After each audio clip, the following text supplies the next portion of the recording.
کان کیا، اس نے کچھ کہا، پھر حضور نے اسی لہجے میں کچھ کہا، عربی میں نہیں، اسی لہجے میں جو اس نے کہا تھا حضور نے کچھ کہا، وہ چلا گیا۔ پھر صحابہ حیران تھے، ہو کیا رہا ہے؟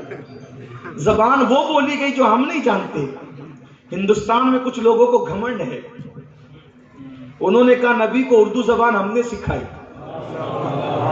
ہے، کتاب میں کتاب بتائی جا سکتی۔ لوگ کہتے ہیں یار ان کے پیچھے کیوں پڑے رہتے ہو، ان سے کہو وہ ایسے باتیں کیوں کرتے ہیں، اردو ہم نے سکھائی۔ ارے وہ تو پتھروں کی زبان بھی جانتے، تو کون ہے؟ اور واللہ اگر سنی امتحان لینے آ جائے تو تم اردو کی گرامر بھی صحیح نہیں بیان کر سکتے، اس لیے کہ اردو 1857 کے بعد نہیں ہے۔ اردو کی ایجاد کرنے والی 3 شخصیتوں کے نام سر فہرست ہیں، اور وہ تینوں کے تین ہمارے ہیں۔ ان کے ہمارے ہونے میں اوروں کو بھی اختلاف نہیں ہے۔ پہلا نام امیر خسرو کا ہے، دوسرا نام مخدوم اشرف جہانگیر سمنانی کا ہے، تیسرا نام خواجہ دکن بندہ نواز کے سودراج کا ہے۔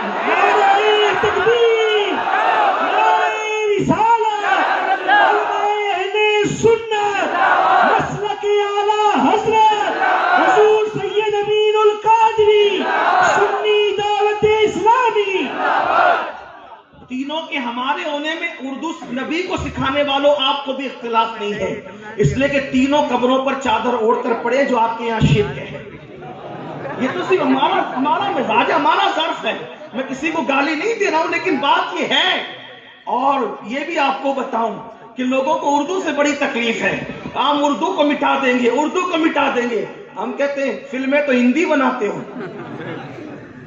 فلمیں ہندی بناتے ہو، گانے اردو میں گاتے ہو، کیونکہ پتا ہے کہ جتنی لذتیں اردو میں ہوگی وہ کسی زبان میں نہیں ہوگی۔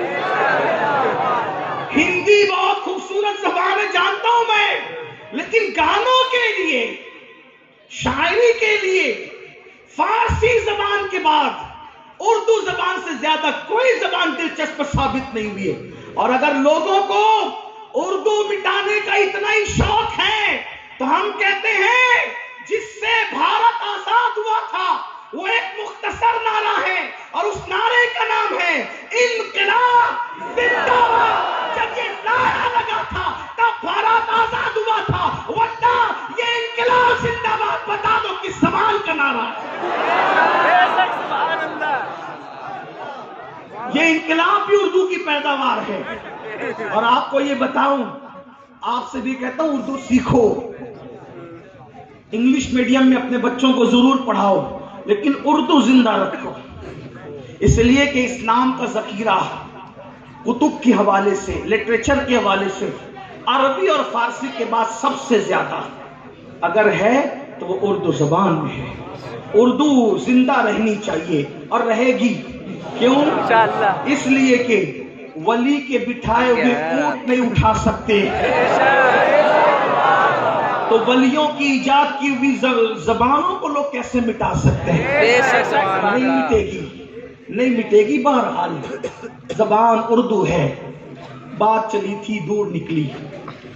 عرض کر رہا تھا کہ حضور علیہ السلام نے اسی سانپ کو اس کے لہجے میں جواب دیا، وہ چلا گیا۔ صحابہ نے پوچھا حضور یہ کیا تھا؟ آقا فرماتے وہ جنات تھا، جنات، اور سانپ کی شکل میں آیا تھا اور مجھ سے مسئلہ پوچھنے آیا تھا، تو میں نے اس کو اس کے مسئلے کا جواب عطا کیا اور اس کی زبان میں عطا کیا جو زبان وہ نہیں۔ تو جنات نے حضور کے ہاتھوں پہ کلمہ پڑھا۔ یہ سیرت کا باب میرے خواجہ کی زندگی میں بھی نظر آتا ہے۔ بس بات ختم ہوتی ہے، اب اختتام کو پہنچتی ہے۔ غریب نواز نے کیسے پڑھایا جنات کو کلمہ، جن کو کلمہ کیسے پڑھایا؟ قربان کیا احسانات ہیں ہمارے بزرگوں کے۔ ہم اپنے بزرگوں کی اللہ اکبر وہ قدر نہیں کرتے جو ہمیں کرنا چاہیے۔ انہوں نے دین کی جو خدمت کی، اس کے لیے جو مشکلیں اٹھائیں، مصیبتیں اٹھائیں، اس پہ ہماری کوئی توجہ نہیں۔